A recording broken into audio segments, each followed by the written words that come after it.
Hey friends, we just got the full deck list for the Fey Dominion Commander pre-constructed deck coming in Wilds of Eldraine. This is a blue-black fairies deck focusing on evasive beaters, controlling the board, and being an overall nuisance to our opponents. The deck comes with 10 brand new cards that are exclusive to the deck and 90 reprints. So I'm going to cover the entire deck, starting with the new cards, then the most expensive reprints, and all the other reprints before giving my final thoughts on the deck as a whole. Now, Fey Dominion wasn't the only pre-constructed deck that was previewed today. The other deck was a Selesnya Enchantress deck called Virtue and Valor, and I did a full video on that deck as well. And we got the remaining main set cards. Seth did a video covering all of those over on the main channel, and I'll have a link to that in the video description. And as always, if you want to see all the Wilds of Eldraine cards, including the ones that I'm covering right now, head on over to mtgpreviews.com. We have the full list as it's being previewed. And if you want to pre-order these sweet new cards, you can head on over to our sponsor, cardkingdom.com/mtggoldfish. Fairies are easily one of my favorite creatures in Magic, easily my top two. It's basically that and dragons, so I'm super stoked to check out this pre-constructed deck.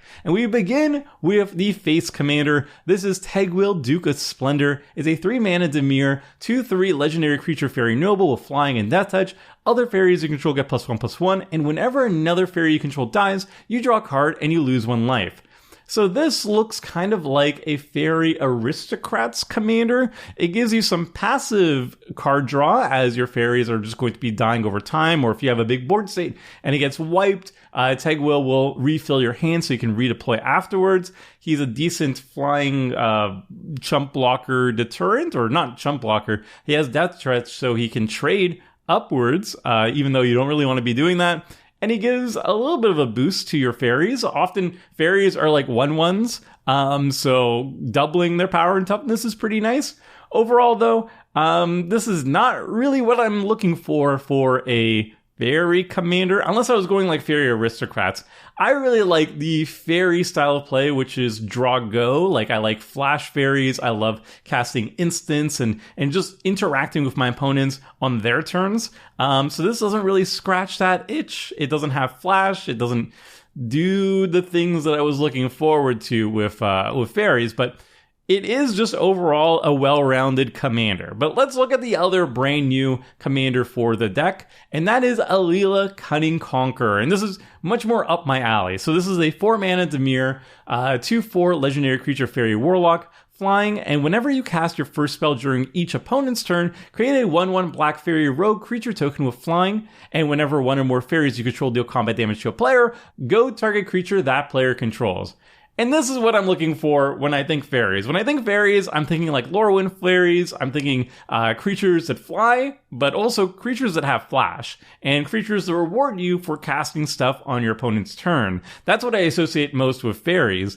And this kind of does what I'm looking for. It creates fairies, and it rewards me for casting stuff on my opponent's turns. And it actually goads, which actually shores up a major weakness of fairies in that they are not very good blockers. They're good attackers because they have evasion, they always fly, but they're like 1/1s and stuff, so they don't actually trade very well when it comes to blocking. So goading my opponent's creatures repeatedly is actually really good.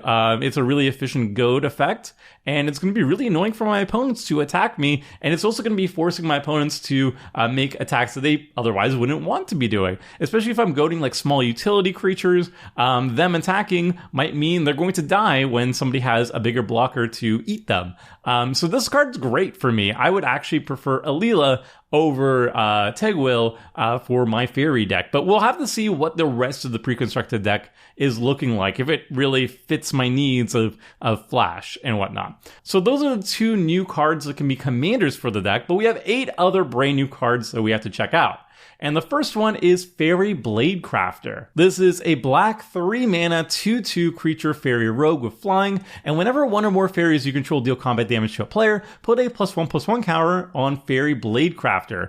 When Fairy Bladecrafter dies, each opponent loses X life and you gain X life, where X is its power. This is fine. It's, I guess, an ever-growing threat for the fairy deck and helps you close out games. It grows pretty big, and then when it does die, like if it's like a 10/10 or something, it can grow with 3 counters basically every single turn if you attack 3 opponents each turn.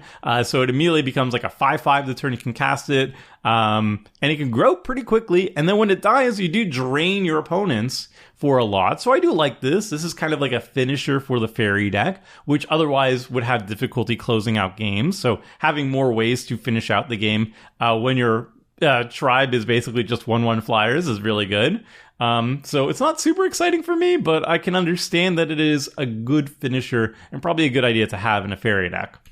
The next card is Nettling Nuisance. This is a 3-mana black 3/1 fairy rogue creature, flying, and whenever one or more fairies you control deal combat damage to a player, that player creates a 4/2 red pirate creature token with this creature can't block. The token is goaded for the rest of the game. Okay, yeah, this I like. This I like. So not only is it dealing with goading, you produce a creature that cannot attack you. It's a 4/2 creature, and Nettling Nuisance itself is hitting for 3 damage in the air, which is not like crazy or anything, but it's pretty respectable. And then the idea of giving people 4/2 creatures that can't block, so they can't just be like traded off or anything. 4/2 creatures, that's respectable damage. They can't block, and then they're just goaded for the rest of the game, even when the nuisance is not even on the battlefield. That's good. I like this. That's a lot of indirect damage that our opponents have to deal with. More of this, please. I like this quite a lot. Next up, we've got Blightwing Bandit. This is a 4-mana black 2/2 fairy rogue, flying death touch. Whenever you cast your first spell during each opponent's turn, look at the top card of that player's library, then exile it face down. You may play that card for as long as it remains exiled, and mana of any type can be spent to cast it. Okay, so this is card advantage, card theft, for the style of fairies that I like, which is Drago flash fairies. Yeah, I like this quite a bit. It's a decent attack deterrent because it has death touch, so it can trade up. It makes card advantage, not really good card advantage, let's be honest here. I'd much rather draw cards from my own deck than drawing cards from my opponent's deck, but it kind of fits the theme of fairies being a nuisance, stealing stuff, goading stuff, just being annoying for our opponents. So while it'd be more powerful to just draw cards from our own deck, drawing them from our opponent's deck could tilt them. So that's very on theme for fairies. It's a pretty good card, not like super busted or anything, but it's quite solid. Next, we've got Malleable Imposter. So it's a 4-mana blue 0/0 fairy shapeshifter. This is a clone that has flash and flying, and it enters the battlefield as a copy of a creature an opponent controls, except it's still a fairy shapeshifter in addition to its other types, and it has flying. And this is the exact sort of stuff that I'm looking forward to when I'm playing a fairy deck. It's flash, it's a clone, it's a fairy. Yeah, it ticks off all the boxes for me. I love it.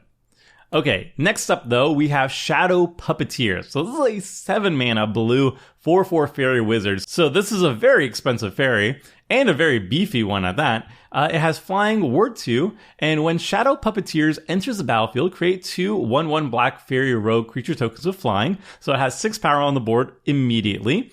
And whenever a creature you control with flying attacks, you may have it become a red dragon with base power and toughness 4/4 in addition to its others, colors, and types until end of turn.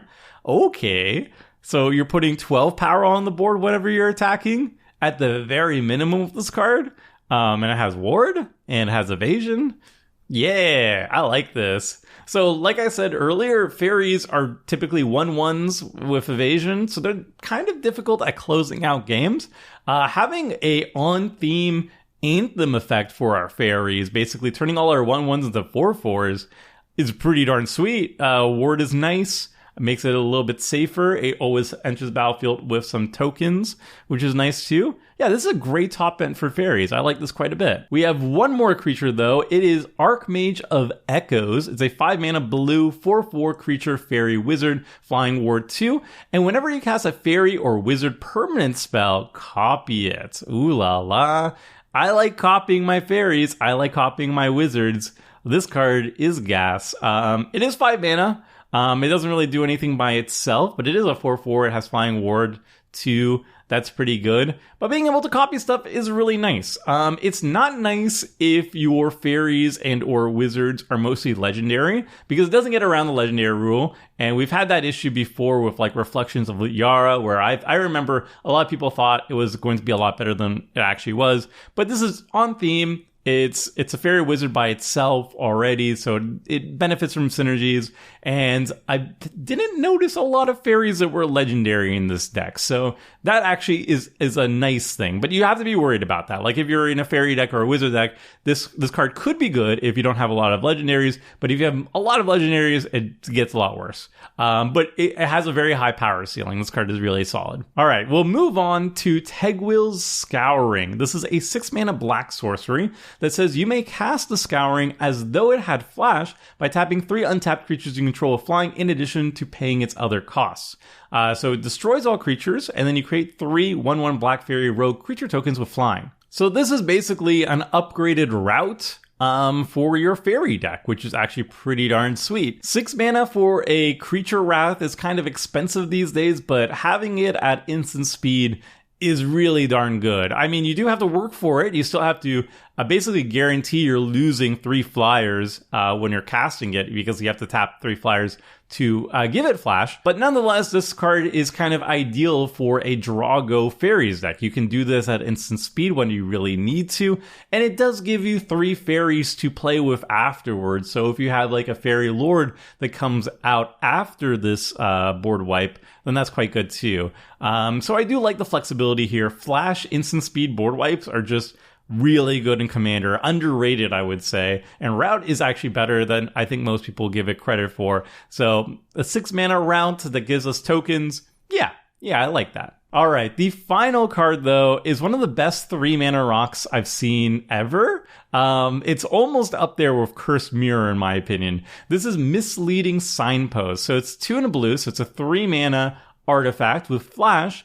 And when it enters the battlefield during the declare attacker step, you may reselect which player or permanent target attacking creature is attacking. So if somebody's attacking you, for example, you can say, hey, actually that attacker is going to be attacking someone else, or someone else's planeswalker, for example. That's great.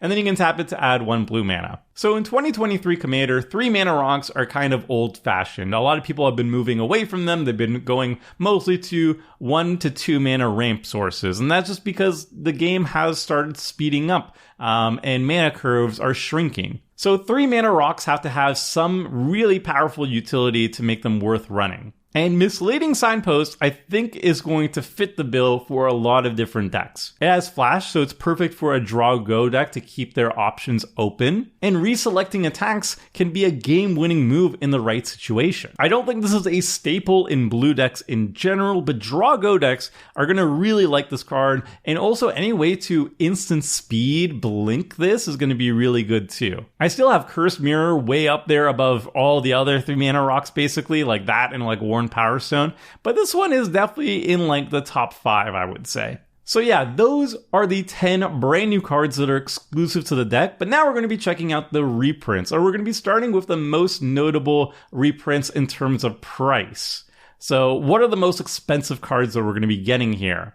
And I did a cutoff on cards that are over $5. So the most expensive card that we're getting here is Brazen Borrower. It's a very good card. It has flash. It's flexible. It's a lot of standard play. I think it's used modern play too.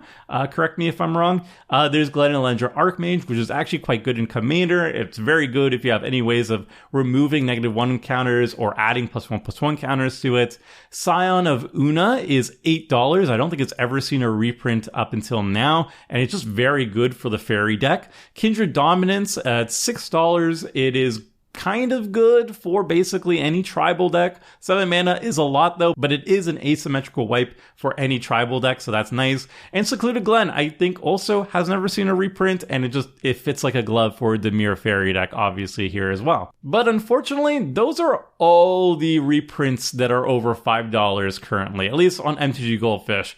So I would say in terms of bang for your buck for this Precon, it's a lot less than the other one, the Selesnya Enchantress one that we just looked at, which is a bit disappointing. I feel like they could have added a couple more expensive cards here to round things out. But, you know, it's fine depending on the price that you buy the Precon. So now we'll look at the rest of the reprints, and we're going to just be starting with the creatures, and we're going to be starting at the lowest mana value, working our way up to the highest mana value, and we'll do the same for artifacts, instant sorceries, enchantments, and finally lands. So we get the ball rolling with Fairy Seer, which is fine. It gets a lot better if you can blink it or whatever, or ninjutsu, or you're an Edric, for example. Cloud of Fairies, it pays for itself kind of, which is quite cool. Hypnotic Sprite is nice flexibility. Night Veil Sprite, again, pretty okay. We have Obira Dreaming Duelist, which kind of drains our opponent in our tribe, which is cool. And it has flash. I like that quite a bit. Picklock Prankster is quite nice in this deck. It's some card advantage and some self-mill. That's nice. Quickling, also quite nice. It has flash as well. It lets us reuse enter the battlefield triggers and also protects our creatures. Halo Forger, it's card advantage and recursion. That's nice as well. Mocking Sprite. So apparently this deck has some Spellslinger action going here because it's a cost reducer to instant sorceries. Glenelendra Liege. It's thematic anthem for our tiny fairies. That's nice to see. Rankle gets reprinted here as well. It's pretty decent. Sour of Temptation, also pretty decent. Spellscorn Coven, Fairy Formation, these are all fine. Nimrus works very well with the Draw Go theme. I like that a lot too. Puppeteer Click, stealing stuff is very thematic for fairies, and it's just a good card overall. Then we got Una, Queen of the Fae. That's a nice one. This used to be like the de facto leader for fairy decks. It goes infinite, or it's an infinite outlet. If you have infinite mana, you can do infinite mill and whatnot. It's a very efficient engine regardless. Hellbreaker Horror. That's a weird one, I would say, being here. It does have flash. It does work on casting stuff on your opponent's turn, so that's fine, but it's not a fairy in 7 mana. That's a little bit weird. Then we've got a bunch of instant and sorcery. So we have Consider, Opt. These are just ways to trigger stuff that says, like, when we cast stuff on our opponent's turn really easily while cantripping. Arcane Denial is always great. Reality Shift, always great. Run Away Together. Snap. So we have a lot of instants here to trigger those stuff that says, like, when we cast stuff on our opponent's turn. And they're cheap, they're efficient, and they're good spells in general. Spell Stutter. It's weird that we have Spell Stutter and we don't have Spell Stutter Sprite in the deck. That's like, seems like a big whiff here, or a taunt at the very least. Frantic Search. Keep Watch is really good. If you're draw go, you can draw a lot of cards. Keeping 3 mana up to wait until a lot of attackers are happening. Reckless Spite is quite efficient. Repulse, not very good. Theoretical Duplication, always quite fun. Clone effects at instant speed are always quite fun. Distant Melody, on-point artwork, on-point card draw. Factor Fiction, also great. Illusionist Gambit, we're all about goading, and we have small creatures. We don't want to be blocking that much. So redirecting attacks is very much on theme and very powerful as well. Nightmare Making is an interesting board wipe. It's pretty darn cool. Perplexing Test is another great way to instant speed wipe the board and keep our own stuff around. Thrilling Encore, absolutely love. That's a win condition in this deck. Like, if somebody board wipes and then you Thrilling Encore in response, you can have just a lethal board state immediately afterwards. So good payoff for draw go. And then finally Dig Through Time as our final instant. So we're very heavy on instants. We're very much draw go. And I'd love to see that. That's exactly what I'm looking forward to when I'm playing fairies. Then we have artifacts. We have Sol Ring, Wayfarer's Bauble, Arcane Signet, Demir Signet, Farewell Stone, Mind Stone, and Midnight Clock. So these are all just good ramp cards. What you expect to see, honestly. And then we have some enchantments, Reconnaissance Mission, and then Reflections of Liara. So I mentioned Reflections of Liara because we have the superior version now, the one that cares about fairies, that comes with a 4/4 flyer. This is the exact same thing, except it's on an enchantment, so it's a little bit harder to remove, but it's not a fairy itself. It's good, but it's only good in decks that aren't legendary heavy. That's just a thing you need to keep in mind for. And then we finally have the land. So we have Bojuka Bog, that's always a nice reprint. Choke Estuary, it's fine. Command Tower is good. Darkwater Catacombs good. Aqueduct's good. Exotic Orchard's good. Fairy Conclave on point, nice to see. Mirror Landscape is actually much better in a draw go style deck because you can keep your mana up. It comes with play tap, but you can keep your mana up, and then if you don't need to spend 3 mana, you can just crack it and ramp a little bit. Path of Ancestry is awesome. Sunken Hollow is awesome. Then we have 3 final lands. Tainted Isle, Temple of Deceit, Temple of the False God. Tainted Isle, I think, is fine in the deck. Temple of Deceit, it's a tap land, but at least it scries, it's fine, it mana fixes. Temple of the False God, I think is a little bit weird here because we have basically like, I think we saw Wayfarer's Bauble and we have like a Myriad Landscape, and I think that's the only land ramp we have in the deck. You generally want to have more land ramp to run Temple of the False God. You generally want to be in like green, for example, but I'm sure it's going to be fine here. But anyway, those are all the reprints from the deck. And now my closing thoughts on it. As a big fairy enthusiast, I have mixed emotions looking at this actual deck list. I think the face commander Tegwil is just not interesting for me, and I'm a little bit curious why he is the face commander of this deck. He kind of seems a little bit lazy and uninspired. Drawing cards off your fairies dying made me think that maybe this deck is an aristocrats deck and wants to sacrifice our fairies for value, but that's not the case actually looking at the cards here. I like the Alila commander a lot more, and I'm definitely going to be running her as my commander when I pick up this pre-constructed deck, but I do wish she was a little bit stronger as well. I wish she either had flash herself or she costed 3 mana instead of 4. But nitpicking aside, I do like that commander quite a bit. My other nitpick is that this deck is not as draw-go-y as I expected a fairy tribal deck to be. I always assume fairies are going to be flying evasive creatures that are annoying, but also that they play draw-go. That's kind of their thing. And there were a lot of opportunities for reprints from the original Lorwyn block, like Spellsetter Sprite,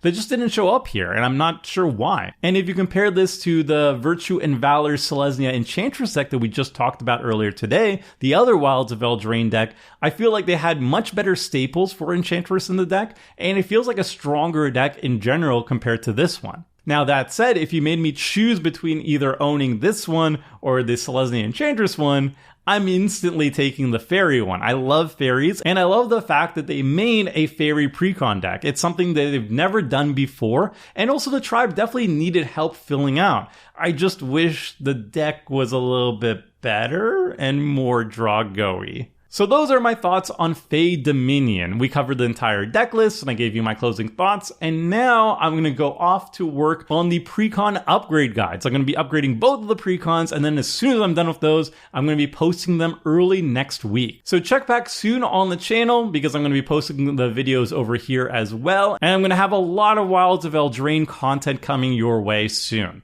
So until then, friends, see ya!